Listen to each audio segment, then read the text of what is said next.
Good morning, students. Let's continue our third chapter of class 7th, which is fiber to fabric. Last video में हमने study की थी processing of wool fibre की. Okay, now today's topic is silk.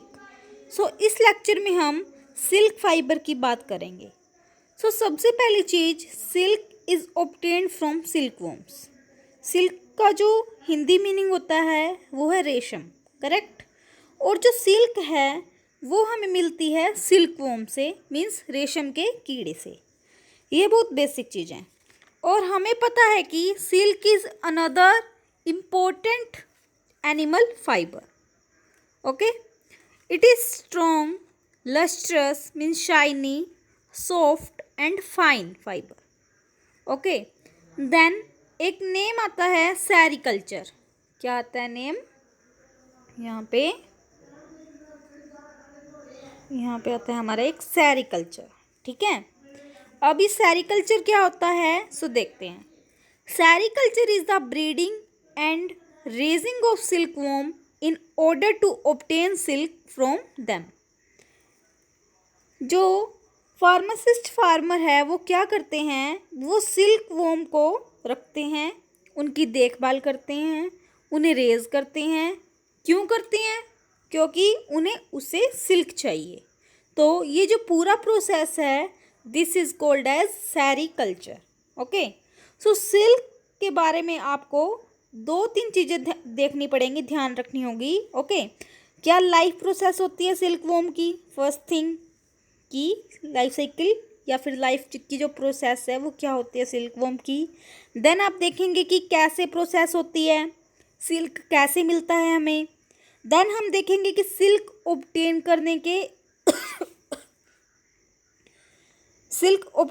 करने के use क्या है, कैसे किया जाता है. ये सब चीज़ें हम स्टेप वाइज देखेंगे. अभी पहली चीज़ हम देखेंगे life history of silk moth. क्या देखना है हमें?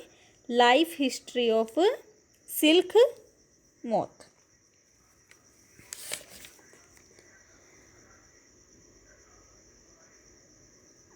Silk moth basically silk worm का जो पूरा मैच्योर्ड लेवल होता है उसे बोलते हैं सिल्क मोथ.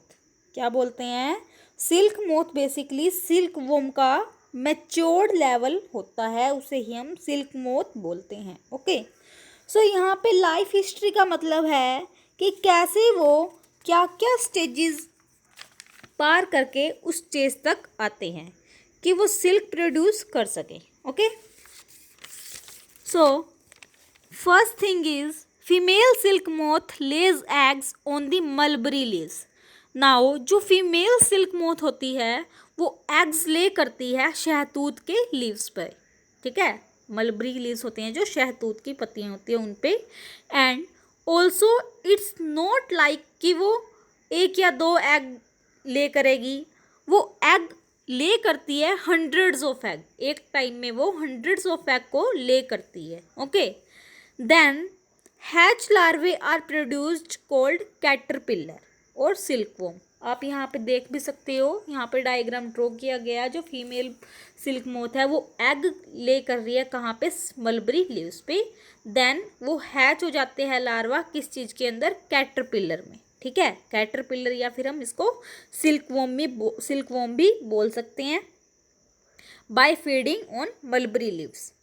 फिर जब ये एग हैच हो जाते हैं तो उन्हें हम बोलते हैं कैटरपिलर या फिर सिल्क वॉर्म.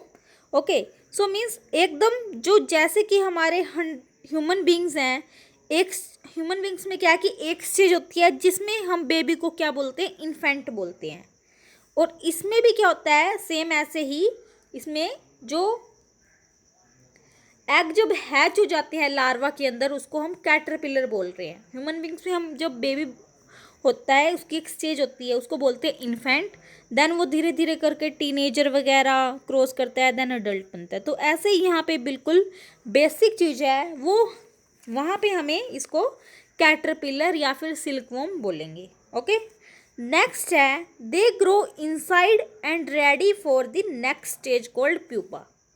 अभी तक तो कुछ सिल्क वगैरह नहीं दे रहे, उनकी क्या हुई है कि अभी वो स्टार्ट हुई है उनकी स्टेज। अब नेक्स्ट स्टेज स्टार्ट होती है which is called as pupa. मतलब कैटरपिलर से प्यूपा तक की प्रोसेस वही स्टेज होती है हमारी प्यूपा की। So now weaves they weaves a net to hold itself.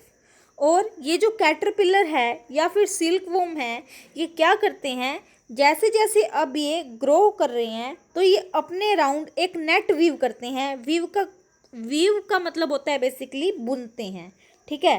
तो वो अपने राउंड एक नेट बनाते हैं। So caterpillar then swings its head in the shape of 8। अब वो क्या करते हैं, वो कैटरपिलर का जो हेड है वो 8 की शेप में टर्न कर देते हैं, राइट। अब वो 8 की शेप यहाँ पे लिखा हुआ है, 8 जो हमारा होता है 1 2 3 जैसे, ऐसे ही क्या होता है हमारे 8 होता है। तो वो सबको आप सबको इसके बारे में पता है कि 8 की जो शेप है वो कैसे होती है। तो वो 8 की शेप में अपने हेड को मूव करना स्टार्ट कर देता है। Then as it swings its head fiber is secreted.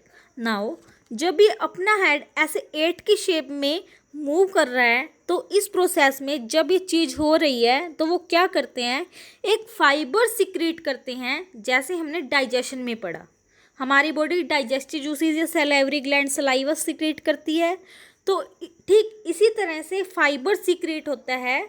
So fibre के बारे में देखते हैं। This fiber is made up of protein and as it comes in contact with air it hardens and forms silk fiber. अब जो fibre secrete हो रहा है वो सिल्क नहीं है। ऐसा नहीं है कि जब ये 8 की प्रोसेस कर रहा है तो सिल्क निकल रहा है, नहीं, वो एक प्रोटीन सा फाइंड हो रहा है। जैसे ही वो प्रोटीन एयर के कांटेक्ट में आ रहा है तो वो सिल्क में कन्वर्ट हो रहा है, मीन्स सिल्क फाइबर बन रहा है। ओके, देन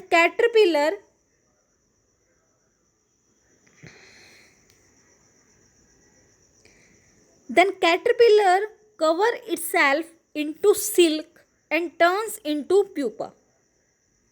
अब ये जो सिल्क फाइबर है उस कैटरपिलर ने क्या किया, अपने आप को सिल्क फाइबर के अराउंड, मतलब अपने एक नेट जैसे वो बना रहा था, वो उसे उस नेट के अंदर चला जाता है, ठीक है। जो उसने वो नेट बनाया वो क्या कर रहा है, वो उस नेट के अंदर चला जाता है और उसके अपने आसपास जो सिल्क फाइबर है उससे अपने आप को कवर कर लेता है। Okay, then this covering is called cocoon. यहाँ पे दिखाया भी गया है कैटरपिलर के बाद जो बन रहा है हमारा वो क्या है, कुकून। और ये इम्पोर्टेंट भी है, कुकून जो है इम्पोर्टेंट है किस चीज़ के लिए, 1 वर्ड क्वेश्चन के लिए, या फिर ये फिलअप में भी आ सकता है। ये जो सिल्क फाइबर की कवरिंग कर ली है तो उसको हम बोलते हैं cocoon. Then caterpillars turn into silk moth inside the covering. अब जो ये कैटरपिलर या सिल्कवॉर्म है ये किस में कन्वर्ट कर लेता है खुद को, सिल्क मोथ में। अब देखो कैटरपिलर और सिल्कवॉर्म तो बिल्कुल बेसिक चीज़ थी। अब इसके बाद जब इसको ये कवरिंग मिल जाती है तो इसमें सिल्कवॉर्म किस स्टेज पे पहुंच जाते हैं। सिल्कवॉर्म की स्टेज कौन सी थी, ये सिल्क मोथ में वो सिल्क वाले एग ले करने लगे हैं, मतलब कि वो क्या हो गए, इस स्टेज तक पहुंच गए हैं कि then the silk yarn is obtained from the cocoon of silk moth. अब वो तो वहाँ पे कन्वर्ट हो गए सिल्कवॉर्म में। अब क्या हुआ, कुकून के अंदर से हमें क्या मिलेगा, वहाँ से हमें सिल्क मिलेगा, ठीक है। कुकून की जो अब ये कुकून बना इससे हमें क्या मिलेगा, सिल्क मिलेगा, सिल्क ऑब्टेन्ड होगा। अब जो ये सिल्क है हम ऑब्टेन करते कैसे हैं, it is different question and different topic, वो हम नेक्स्ट टॉपिक में पढ़ेंगे। सो जो सिल्क होते हैं वो अलग अलग वेराइटी के होते हैं। कैसे अलग अलग वेराइटी के होते हैं, बिकॉज ये जो सिल्कवॉर्म हैं वो डिफरेंट वेराइटी के होते हैं। किसी में से आपको फाइबर ऑब्टेन्ड होगा वो बहुत हार्ड होगा, किसी से फाइबर आपको ऑब्टेन होगा वो बहुत ही सॉफ्ट होगा, कई बार क्या होता है कि बहुत ही इलास्टिक होता है, शाइनी भी हो सकता है, या कहीं पे इतना अच्छा भी नहीं हो सकता। तो डिफरेंट वेराइटीज़ के ये जो होते हैं सिल्क फाइबर होते हैं, उसी से ही जो सिल्क मिलता है हमें। ऐसा नहीं है कि सिल्क सिर्फ एक ही वैरायटी का होता है, अलग अलग वैरायटी के फाइबर होते हैं। सो सबसे फेमस हमारा जो हमने यहाँ पे पढ़ा मलबरी सिल्क मोथ। कौन सा है ये? मलबरी सिल्क मोथ, जिसका या फिर जिससे जो हमें क्या मिलता है? सिल्क मिलता है। तो ये इससे जो हमें सिल्क मिलता है वो बहुत ही सॉफ्ट होता है, इलास्टिक होता है और बहुत ही शाइनी होता है। तो ये सबसे ज़्यादा फेमस है। ओके, सो ये था हमारा सिल्क। सिल्क के बारे में हमने थोड़ा सा पढ़ा और उसके लाइफ हिस्ट्री के बारे में पढ़ा। सो होप कि आपको ये बिल्कुल अच्छे से समझ में आ गया होगा। और ये जो लाइफ साइकिल ऑफ मोथ का यहाँ पे डायग्राम दिखाया गया है लाइफ हिस्ट्री का, आप इसको अच्छे से समझ लें, ये आपके पेपर में भी आ सकता है। Okay, so thank you and have a nice day.